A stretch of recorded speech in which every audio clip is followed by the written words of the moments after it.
this is a lovely example of a ranch that is using wild mustangs for regeneration. A year ago when I visited, this entire area behind me was basically rocks and bare soil and fillery. There was not much growing here. But just by putting the mustangs in a sacrificial paddock for the growing season, we allowed the rest of the ranch to grow just tons of waving grass.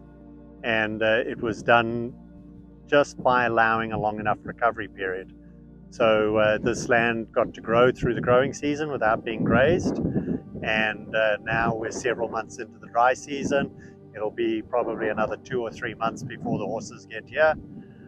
So the same ranch with the same herd has gone from overgrazed and bare soil to now so much grass that they're wondering what to do with it all. We're several months since the last rains. We've got green grass still growing because the micro water cycle, the water just can't evaporate now because there's so much thick, lush mulch over vast areas. And if you look in the background over there, you can see the old arroyos and gullies from when it was all bare and there were no roots to hold anything and prevent the soil erosion. So over time, we should even be able to get to healing those arroyos and gullies and as we fix the water cycle. And this particular area is near the ocean, so there's a lot of atmospheric moisture that rolls in with the fog, and all these grasses are able to capture the fog and funnel it down in the form of dew down to the rootstock, down to the fungus and the bacteria, and the soil is no longer hot and dry, it's now moist and wet and full of life. And that was just done in one season, starting with one fence to create rest and recovery periods. So we need to remember overgrazing is a factor of time, not of animal numbers or species. So on this ranch, there are no cattle, there are only wild mustangs, but the mustangs themselves who get blamed for a lot of the damage in the American West. And everyone says there are too many mustangs. No, they're not too many mustangs, they're not too many horses. It's the management of the time of the herds. So the same ranch has changed very quickly just by changing the management. Back over that hill, we can see just gently the wires of the first sacrificial paddock, and that's where the horses were stored during the rainy season. And look how much forage grew just in one season. So manage the time that your animals are in any one place for the maximum length of recovery so that the plants can grow, set seed, and imagine when all these millions, billions of seeds are able to go into the ground, what it's going to look like next year. So that's the key. We've got to let all the plants grow up, set seed, and then during the dormant season, trample those seeds back into the ground so they can germinate and grow the next year. Doesn't matter whether we use cattle, horses, sheep, goats, donkeys, all grazing animals are vital components of a healthy grassland ecosystem in the brittle American West. And you're wanting the legumes. Mm-hmm. Yeah, so you should always find your grasses, your broadleafs, and your legumes together, and they all have a symbiotic relationship. And then the final one, that's the plants. The next one down is then you should also find the fungi, and the fungi should be in your soil or on your plants everywhere.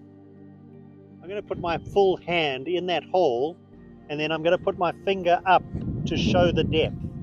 So the hole is the size of my hand and the depth from there to there. Well, you think of that as a bowl in your kitchen. How much water is held in that bowl before it can spill over? So it's fill and spill, fill and spill, fill and spill the entire way down the mountain. Now the water has no option but to sit on the hill and to soak in and join the aquifer. So instead of rainfall during a rainstorm immediately going into the gullies and causing flooding, now the rain, because the horses were here at density through the wet season, and they created all these fill and spill holes all over the hills, the water next rainy season only has one option, and that is to actually go into the ground Now, the other thing is, because we've got all this mulch, we now have, instead of 84% evaporation, we'll now only have 10% evaporation. So we have two things happening. We've significantly decreased the evaporation, and we've significantly increased the percolation into the land on a hill.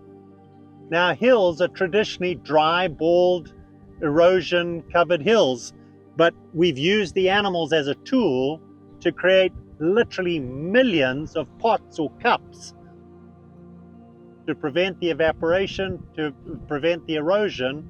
And now think about it. When there's 4 or 5 inches of water sitting in this hole and it can't evaporate immediately, imagine the seeds that are in that hole germinating.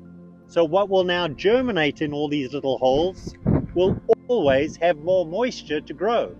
So we'll actually find some of our best growth up on the hills, because now we have moisture, oxygen, mulch, UV light protection, lack of evaporation, all because we used a herd of horses.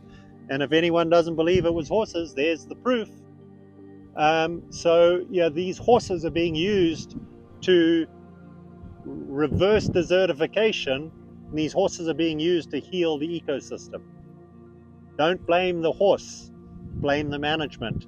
If you ever see horses doing damage on the ecosystem, blame the managers in charge of the land. Don't blame the horses.